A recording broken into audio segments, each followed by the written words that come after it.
Today we're going to go over how to solve equations by simplifying them with the distributive property. Let's look at our first equation. 3 times parentheses x minus 6 end parentheses equals 10. Well, remember that the distributive property tells us we'll take our 3 and distribute it. We'll first do 3 times x, which will give us 3 times x. But we also distribute the 3 to the minus 6. Well, 3 times 6 will give us minus 18. And this is all equal to 10. Now we have a fairly simple equation. We could just start by getting rid of the minus 18, by adding 18 to both sides. Well, when you solve this, the minus 18 and the plus 18 cancel out. You're left with just 3 times x. On the other side, you have 10 plus 18. What does that equal? Well, 10 plus 18 will give you 28. Now you just have to cancel out the 3 times by dividing by 3. Those cancel out, giving you x. On the other side, 28 divided by 3 is going to be a messy number, so we'll just write it as a fraction. X is equal to 28 thirds. Let's do one of these together. Let's look at the equation 4 times parentheses x plus 3 end parentheses minus 2 equals 6. Well, we're going to start by distributing. We'll start by multiplying 4 times x. What does that give us? That just gives us 4 times x. But we'll also distribute the 4 to the plus 3. What does that give us? Well, 4 times 3 will give us plus 12. Now we also have to add in this minus 2 that we already had up there. And this is all equal to 6. Now before doing anything else, we should simplify this equation by putting the plus 12 and the minus 2 together. What will that give us? Well, plus 12 minus 2 gives us plus 10. Then we can fill in the 4 times x and the equals 6 that were there. Now we can solve this like any equation. What should I cancel in this equation? Remember to always cancel addition and subtraction first, so we'll get rid of the plus 10 by subtracting 10 for both sides. When you solve this, plus 10 and minus 10 cancel out. You're left with just 4 times x. On the other side of the equation, 6 minus 10 gives us negative 4.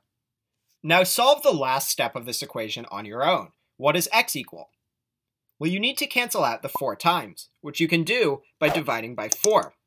That'll cancel out, leaving you with just your x. And this is equal to negative 4 divided by 4. Well, negative 4 divided by 4 will equal negative 1. Now it's time for you to try some of these problems on your own. Solve the equation 5 times parentheses x plus 2 end parentheses equals 15. What does x equal? We'll start by distributing the 5. 5 times x is 5 times x. 5 times 2 is 10. This is all equal to 15. Then you remove the addition. Remove the plus 10 by subtracting 10. When you solve this, plus 10 and minus 10 go away, so you're left with just 5 times x. On the other side of the equation, 15 minus 10 gives you 5. Now we solve by getting rid of the 5 times. Do that by dividing by 5. This leaves you with x equals 5 divided by 5, which is just equal to 1. And now here's your last problem for today. Solve the equation 2 times parentheses x plus 4 end parentheses plus 6 equals 5. What does x equal? Well, we want to simplify using the distributive property, so we'll distribute the 2 to the x, 2 times x. We'll also distribute the 2 to the 4. 2 times 4 gives us 8. Then we have the plus 6 equals 5. Well, now we can simplify the plus 8 and the plus 6. That'll give us a total of plus 14. And we'll write in our 2 times x and our equals 5. To keep going, we need to cancel the addition. We'll cancel the plus 14 by subtracting 14 for both sides. If you solve this, plus 14 and minus 14 cancel out, leaving you with 2 times x. And on the other side, 5 minus 14 gives you negative 9. The last step is canceling out the 2 times.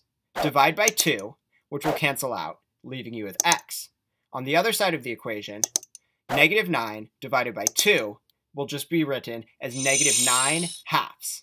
So from today, remember, simplify equations by using the distributive property.